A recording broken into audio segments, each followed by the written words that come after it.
Okay. Hello friends. இந்த video நம்ம compare fractions with same numerator or denominator தான் பார்க்க போறோம். அதுல உள்ள எக்ஸ்ட்ரா கொஸ்டின்ஸ் தான் பார்க்க போறோம். ஸோ இது எதுவுமே டெக்ஸ்ட் புக்ல இல்லாத கொஸ்டின் தான். நானே கிரியேட் பண்ண எக்ஸ்ட்ரா கொஸ்டின்ஸ். ஓகேவா? ஸோ அதுக்கு முன்னாடி நான் போன வீடியோல ஆக்சுவலா இதெல்லாம் காமிச்சேன். Comparing fractions with greater than and less than symbols நம்ம பார்த்தோம். அதுல நம்ம இந்த கடைசி ப்ராப்ளம் வந்து நம்ம கிளியரா சால்வ் பண்ணல. எல்சிஎம் யூஸ் பண்ணி சால்வ் பண்ணலாம்னு நம்ம டிசைட் பண்ணோம். ஸோ அது மட்டும் சால்வ் பண்ணிட்டு நம்ம இந்த எக்ஸசைஸ் போயிடலாம். ஸோ போன வீடியோ பார்க்கலாம். போன வீடியோ பார்த்துட்டு இன்னைக்கு வீடியோ வாங்க. ஸோ இன்னைக்கு வீடியோ நம்ம ஃபர்ஸ்ட் அந்த 2/4 எப்படி 3/6ஓட எல்சிஎம் கண்டுபிடிச்சு ஈக்குவேட் பண்றது நம்ம யோசிக்கலாம். ஸோ அதுக்கு நான் ஒரு பேஜ் வச்சிருக்கேன் தனியா. ஸோ 2/4 ஈக்குவல் டு 3/6 எப்படி எல்சிஎம் யூஸ் பண்ணி கண்டுபிடிக்கணும் நம்ம. So 2/4 equal to 3/6. So first நம்ம என்ன பண்ணலாம்னா 6க்கும் 4க்கும் எல்சிஎம் கண்டுபிடிச்சிடலாம். ஸோ ஃபர்ஸ்ட் நம்ம எல்சிஎம் ஆஃப் டினாமினேட்டர் கண்டுபிடிக்கலாம். நீங்க கேட்கலாம் எல்சிஎம் ஆஃப் நியூமரேட்டர் கண்டுபிடிக்க கூடாதுன்னா கண்டுபிடிக்கலாம். நம்ம அதுவும் கண்டுபிடிச்சு ட்ரை பண்ணி பார்க்கலாம் இப்போ. ஸோ ஃபர்ஸ்ட் நான் எல்சிஎம் ஆஃப் டினாமினேட்டர் கண்டுபிடிச்சிடலாம். Denominator of two fractions. So 4க்கும் 6க்கும் எல்சிஎம் என்ன வரும் உங்களுக்கு? 4,6 நீங்க இப்படி எழுதினீங்கன்னா divided by 2 போட்டீங்கன்னா 4 divided by 2 gives you 2, 6 divided by 2 gives you 3. அவ்வளவுதான். ஸோ இப்போ காமன் பிரைம் ஃபேக்டர்ஸ் எதுவும் இல்லை. ஸோ நீங்க அப்படியே எழுதிக்கலாம். ஸோ நீங்க அப்படியே எழுதினீங்கன்னா 1,1 கிடைச்சிடும் கடைசியில. ஸோ இங்க வந்து ஃபர்ஸ்ட் 1,3 கிடைக்கும், இங்க 1,1 கிடைச்சிடும். அவ்வளவுதான். ஸோ இது மூணுத்தையும் மல்டிப்ளை பண்ணீங்கன்னா உங்களுக்கு கிடைச்சிடும் எல்சிஎம். ஸோ 4க்கும் 6க்கும் எல்சிஎம் பாத்தீங்கன்னா 2 into 2 into 3, 2 into 2 into 3, which is nothing but 2 into 2 4, 4 into 3 12. So LCM of 4 and 6 is actually 12. LCM என்ன அர்த்தம் பேசிக்கா? LCM னா lowest common multiple of 4 and 6. So 4 tables எழுதினீங்க எப்படி இருக்கும்? 4, 4 into 2 8, 8 into 2 4 into 2 8, 4 into 3 12, 4 8 12. இப்போ 6 tables எப்படி வரும்? 6 6 into 1 6, 6 2s are 12, 6 2s are 12. அவ்வளவுதான். ஸோ இதுதான் லோயஸ்ட் காமன் மல்டிபிள். மல்டிபிள் என்ன? பேசிக்கா அந்த டேபிள் எழுதணும். ஃபர்ஸ்ட் எது ஸ்ட்ரைக் ஆகுதோ அந்த மல்டிபிள் எடுத்து நீங்க அப்படியே பொறுத்திடுவீங்க. ஸோ அதான் பேசிக் ஐடியா. ஸோ நம்ம அடுத்து இதை கீழே தெரியுறேன். இன்ஃபேக்ட் இது இருக்கட்டும், தேவையில்லாத நான் அழிச்சிடறேன். இப்படிதான் எல்சிஎம் கண்டுபிடிக்கணும். இது டிவிஷன் மெத்தட்னு சொல்லுவாங்க. இந்த சப்போஸ் இந்த மெத்தட் புரியலன்னா நீங்க வந்து என் பழைய வீடியோஸ் பாருங்க, அதுல நான் கிளியரா மென்ஷன் பண்ணியிருப்பேன். ஸோ அதான் ஐடியா. ஸோ இப்போ ஒன்ஸ் 12 தான் உங்களுக்கு எல்சிஎம், அதாவது டினாமினேட்டர் எல்சிஎம் கிடைச்சிருச்சுன்னா நீங்க என்ன பண்ணலாம்னா இந்த 4 எப்படியா 12 எப்படி ஆக்காதுன்னு யோசிக்கலாம். ஸோ 2/4 நீங்க என்ன பண்ணலாம்னா இன்டூ 3/3 எழுதலாம். இன்டூ 3/3 எழுதலாம். ஏன் இன்டூ 3/3 நான் ஸ்பெசிஃபிக்கா சொல்றேன். ஸோ இது தேவையில்லாத அழிச்சிடறேன். இன்டூ 3/3 நீங்க எழுதலாம். அப்பதான் உங்களுக்கு இந்த டினாமினேட்டர்ல 12 கிடைக்கும். அதனால தான் நான் 3/3 ஸ்பெசிஃபிக்கா மல்டிப்ளை பண்றேன். 3/3 is nothing but 1.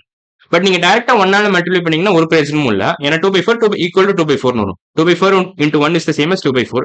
But 2/4 into 3/3 நீங்க பண்ணீங்கன்னா என்ன ஆகும்னா இது 4 into 3 12 கிடைச்சிடும் உங்களுக்கு. 2 into 3 6 கிடைச்சிடும். ஸோ ஏன் நான் 3/3 பண்ணணும்? ஏன் 1/3 பண்ணக்கூடாது? 1/3 உங்களுக்கு ஒரிஜினல் ஃபிராக்ஷன் மாறிடும். இதான் ஒரிஜினல் ஃபிராக்ஷன். இது மாறக்கூடாது. 2/4 அப்படியே தான் இருக்கணும். அதனால நான் என்ன பண்றேன், கிளவரா 3/3 மல்டிப்ளை பண்றேன் 1க்கு பதிலா. ஸோ 3/3 மல்டிப்ளை பண்ணாலும் 1ஆல மல்டிப்ளை பண்ணாலும் 1 தான். பட் 3/3 மல்டிப்ளை பண்ணா உங்களுக்கு என்ன அட்வான்டேஜ்னா டினாமினேட்டர் உங்களுக்கு 12 கிடைக்குது. ஸோ அதான் நமக்கு மெயின் பர்பஸ்.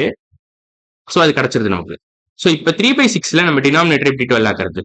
ஸோ இங்க என்ன பண்ணணும், நீங்க இன்டூ 2 டிவைடட் பை 2 போடணும். So 6 into 2 gives you 12, 3 into 2 gives you 6. கீழே நீங்க டினாமினேட்டர் 2ஆல மல்டிப்ளை பண்ணா மேலேயே நீங்க 2ஆல மல்டிப்ளை பண்ணணும். அப்பதான் இந்த ஒரிஜினல் ஃபிராக்ஷன் மாறாம இருக்கும். ஸோ அதான் பேசிக் ஐடியா.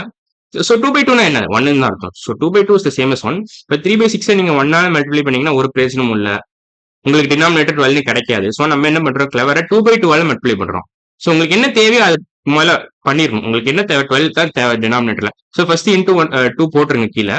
பட் மேலேயும் 2 போட்டுருங்க. அந்த அட்ஜஸ்ட்மெண்ட் பண்ணணும் எப்போதுமே. ஸோ அந்த லாஜிக் உங்களுக்கு புரியும்னு நினைக்கிறேன். ஸோ ஒன்ஸ் நீங்க 2/4 equal to 6/12, 3/6 equal to 6/8. Okay, 3/6 is nothing but, okay ஏதோ தப்பு பண்ணிருக்கேன்னு நினைக்கிறேன் நீங்க. இல்ல ஒரு தப்பு பண்ணல. ஆக்சுவலா இது ரெண்டு ஈக்குவல் நம்ம அப்பவே கன்க்ளூட் பண்ணிட்டோம். ஸோ ஒரு தப்புமே பண்ணல. ஸோ 6/12 தான் ரெண்டுமே. 2/4 equal to 3/6 is the same as 6/12. So மூணுமே ஈக்குவல் ஃபிராக்ஷன்ஸ் தான். ஸோ நான் ஆக்சுவலா இப்படியே நீங்க எழுதலாம் ஆக்சுவலா. Sorry. So 2/4 equal to 3/6 is the same as 6/12. அவ்வளவுதான். So 2/4 equal to 6/12, 3/6 equal to 6/12. So 2/4 is actually equal to 3/6. இப்படியே நீங்க கன்க்ளூட் பண்ணிக்கலாம். இல்லைன்னா நீங்க ரெண்டுத்தையும் சிம்பிளிஃபை பண்ணி கூட கன்க்ளூட் பண்ணலாம். ஸோ பேசிக்கா ரெண்டு விதமா நீங்க கன்க்ளூட் பண்ணலாம் இது ரெண்டு ஈக்குவல்ன்றத. ஸோ 2/4 நீங்க சிம்பிளிஃபை பண்ணீங்கன்னா 1/2 வரும். 3/6 நீங்க சிம்பிளிஃபை பண்ணாலும் 1/2 வரும். ஸோ 2/4 நீங்க எப்படி எழுதலாம்னா 2/2 into 2 எழுதலாம்.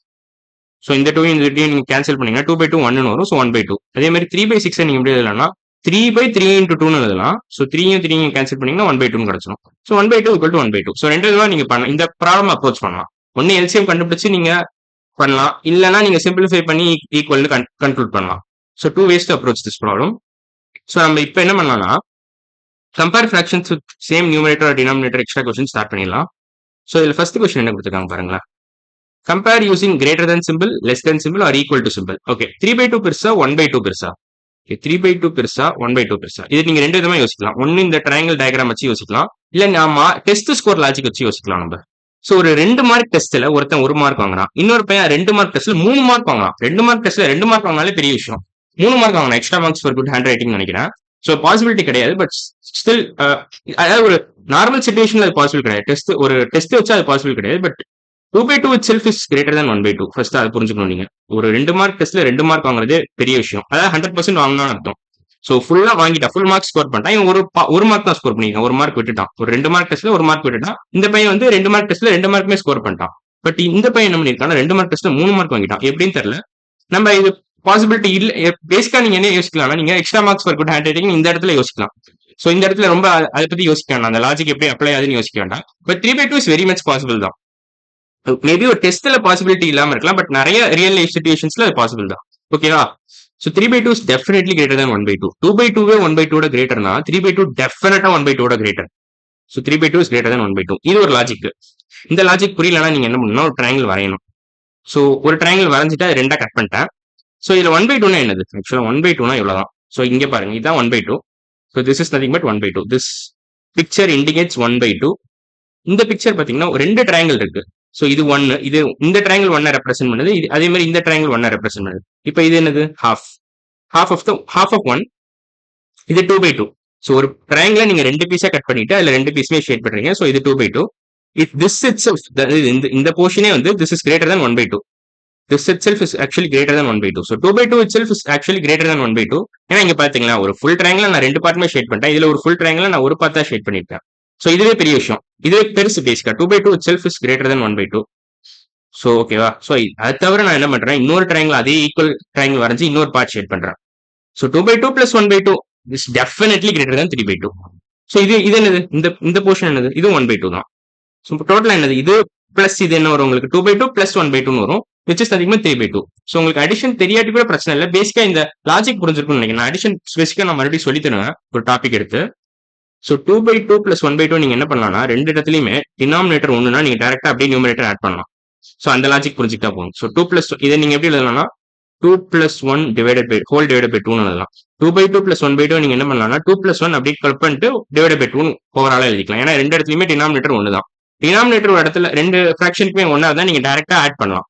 So a by b plus c by b இருந்துச்சுன்னா நீங்க a plus c by b எழுதலாம்.